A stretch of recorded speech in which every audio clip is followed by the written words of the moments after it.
My name is Jose Montero, and I am the Director for the Community and Family Engagement for the Department of Children and Families. Community Connections is one of the resources in the tool belt of the department.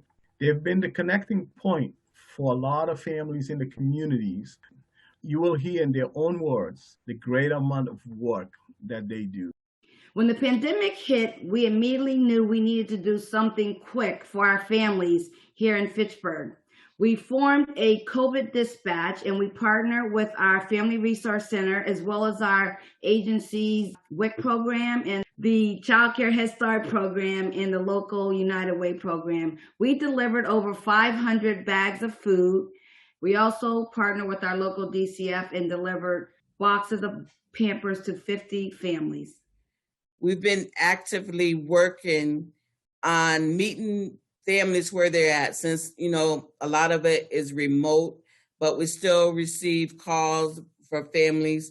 We take out meal bags, we help, we go to shelters, and we've been giving out, well bags that consist of wipes and sanitizer, toothbrushes and toothpastes, things to get people along at the homeless shelters.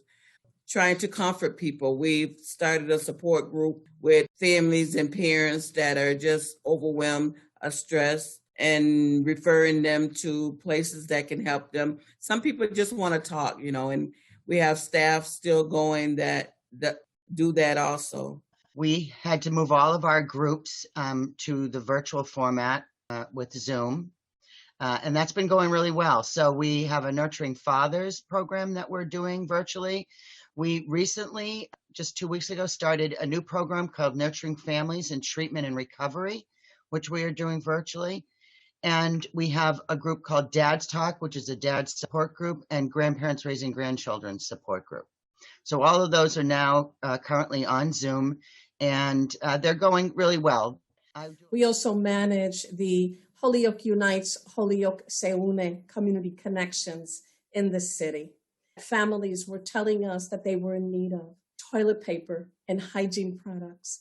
And so we found a company in a local community close to us that was able to sell us pallets and pallets of toilet paper. It was like buying gold, the way the community was in need of. And we also were able to buy hygiene products and disinfectants. And then finally, we were able to work with local farmers and create a collaboration to do food pop-ups. It's been a very trying time, but with staff and collaborations that we have in community and now with farmers, we were able to assist the families in a meaningful way. People are still coming looking for toilet paper, but we will get through this as well. We're now focusing on the eviction and mortgage moratorium that families are much in need of because of the loss of income. So when COVID-19 and the shutdown hit, we weren't sure what we were going to be able to do. A lot of our programming had to be shut down, of course. But pretty quickly on, we partnered with a brand new mutual aid organization called Lifting Lowellians Assistance and Mutual Aid, also known as LLAMA. And we partnered with them to start up a mobile food pantry. There were a lot of people who could not leave their houses because of health reasons or transportation, or a lot of small children at home. So we brought the food to them. So we've always had a diaper bank, but of course the requests for diapers skyrocketed. And whereas we used to provide diapers directly to agencies, we now deliver diapers again to families in need. And that's really what Community Connections is set up to do, in large part, is to identify needs in the communities and gaps in services and do our best to meet them.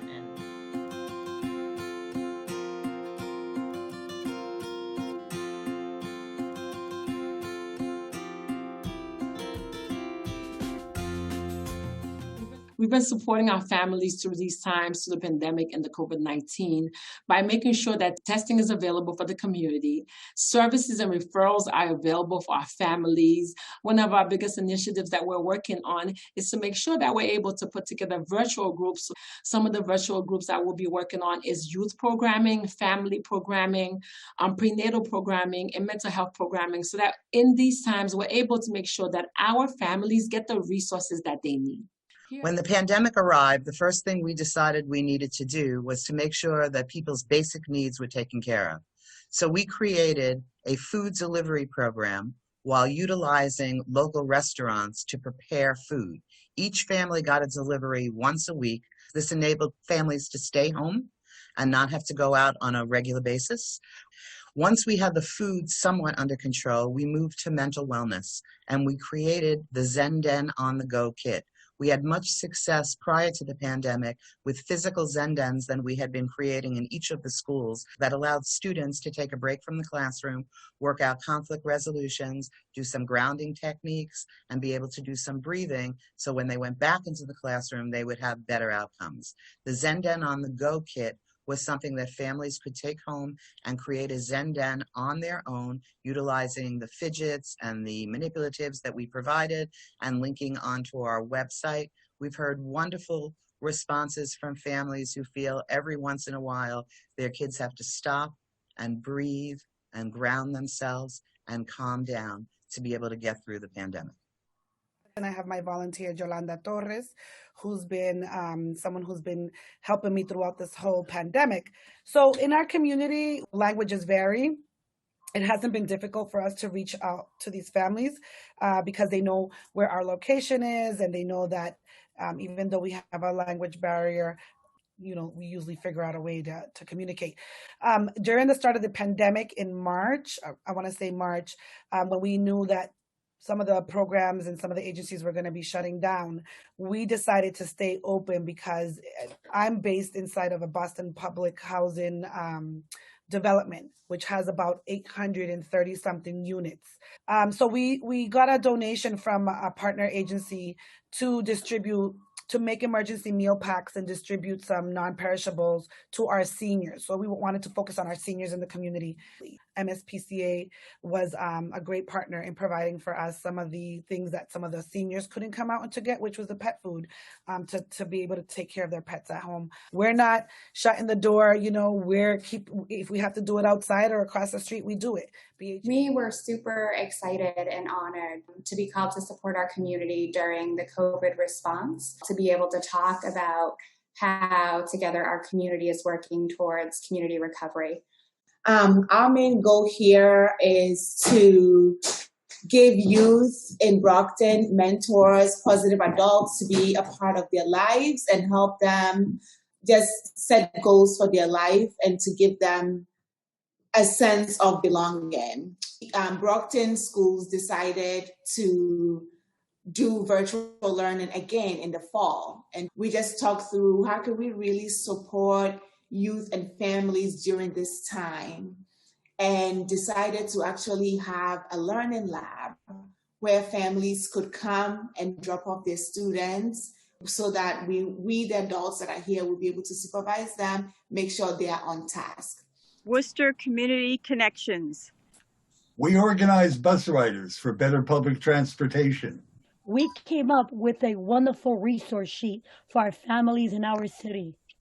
We helped plan listening sessions to gather the needs of the domestic violence community. We brought the voices of the parents to the leadership table. We are helping childcare programs and learning hubs to have more openings to support families and children. We gave out gift cards for needy families for food, 75 families. And we helped stock 3 low barrier sites to give out PPE supplies to undocumented families. We are working to keep public transportation fare free. Who are we? Worcester Community Connections Coalition. Overall, as you can see, Community Connections have been an integral part of the departments as a resource. And during this pandemic, I cannot count the many times that I've heard that so many Community Connections coalitions have been embedded into the fabric of those communities, supporting the families during this pandemic. I want to take this opportunity to thank all of you for the great work that you guys have done.